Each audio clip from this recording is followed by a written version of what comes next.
welcome to another video. I'm back again in the MG. It seems like a while now since I've taken a video of the MG and me actually talking about it. That's not in any short part due to the fact that the XK8 came along, and I have been concentrating on that car because it's kind of my new toy. Now, I haven't forgotten about this car. In fact, I really love driving this car, and it's apparent actually when driving the MG and the XK8 back to back is a completely different experience. This is so much more involving, and at relatively low speeds you can really sort of bring the engine out and make the most of it, whereas the XK8, if you try and do that, you're really going too fast for the public roads within a matter of seconds. The last time I was speaking about this car, I kind of still had my wire wheels on, and the keen-eyed among you would have seen in my Vista Heritage video that I did, I've actually changed the wheels to some Mini Light replicas, and they were very good value for money actually. I only paid about, I think, £800 for them, including tyres, and decent tyres as well, not like amazing but relatively good ones, and that compared to a set of refurbished wire wheels, again in 15-inch or something like that. I think it worked out to be either half or 2/3 of the cost, and I really love the look of the wheels. I mean, I was toying with kind of having them as temporary ones while I refurbished my original wires, and I think I will still refurbish them, but as I've got these wheels on it, I seem to be growing more and more fond of them, and I really do like the way that they handle, and even though they're a bit wider, there's no real noticeable sort of additional effort steering wise, and all of the sort of wheel wobble I had at higher speeds is completely gone.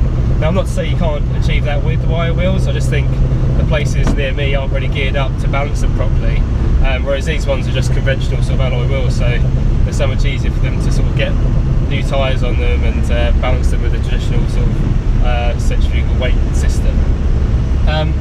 So the thing about this particular car and where I left off was that I bought some new suspension components for it, namely new front and rear springs, lowered by 1 inch, but due to the arrival of the Jaguar, I haven't fitted them yet, and one of the chief reasons for actually buying them in the first place is that I wasn't too happy about the way this particular car sat in terms of being a bit high at the back, but over time and with the new wheels, it doesn't seem to be as pronounced as it once was. Maybe I was parked on a hill when I was looking at it, and the kind of comments I've had about the suspension and things is people kind of say if you lower it you're going to potentially ruin the ride and the comfort. I mean, the comfort was kind of a given anyway,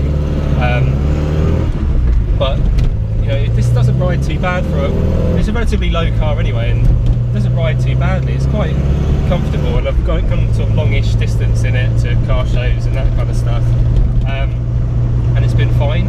Now, if I lowered it and just using it became more of an issue and more of a problem, I think that would be incredibly frustrating. So now I've got these suspension components sort of sitting at home waiting to be fitted, but I don't know if I should.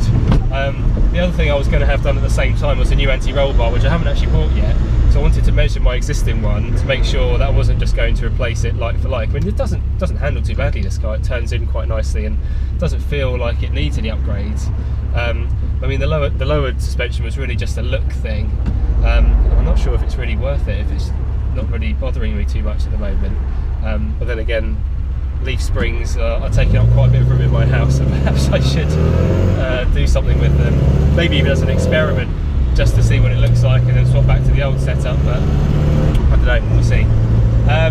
So this video really is just a bit of an update as to where I am with this car, and because it's a very sort of nice Easter weekend, I thought I'd take it for a bit of a drive. I'm actually on my way to my parents' house where I keep the XK8, and I'll be taking that for a drive too, so it'll be interesting sort of back-to-back driving them, how they compare. I mean, I have kind of done that a bit anyway, but I'll split this into two videos, one for this MG update, and the other one for a bit more about the Jag after having it for a little while. So yeah, that's pretty much it. Oh yeah, the other thing is, because I haven't really been using this car that much, because it's been sort of winter or early spring sort of time, I've really feel like I should be attending some more car shows and things. So if anybody knows of any in sort of southeast of England, which you think I should attend, any sort of local MG meets or classic car shows, then I'll definitely try and get along to some of those. The one I'm quite excited about is the inaugural Petrolicious drivers meeting over at Bicester again. But it's the first time Petrolicious have actually hosted the event, and I joined up as a founding member just to take advantage of their sort of no fee subscription while it's running. So I'll see what that's like. I'll probably do a video on that, and I might even do an unboxing of the founding members pack when it eventually arrives. I'm quite excited to see what's included in the box. And finally, I mean, this car runs okay, but I also don't think it's running optimally, so I want to try and get it over to somewhere where I can have a proper service, change all the fluids, proper tune-up, so make sure the Weber carburetor is working correctly, make sure my electronic ignition is working correctly. So again, if anybody's got any suggestions about sort of garages or workshops in the southeast of England, sort of Surrey, Kent, Sussex area, who know their way around an old car, can sort out Webers and that kind of thing, then yeah, let me know in the comments, because I'd really like to get this sorted out. I mean, even something with a rolling road would be ideal. I mean, that's kind of the best way to sort out that kind of thing. So yeah, let me know. But yeah, until the next time, see you later.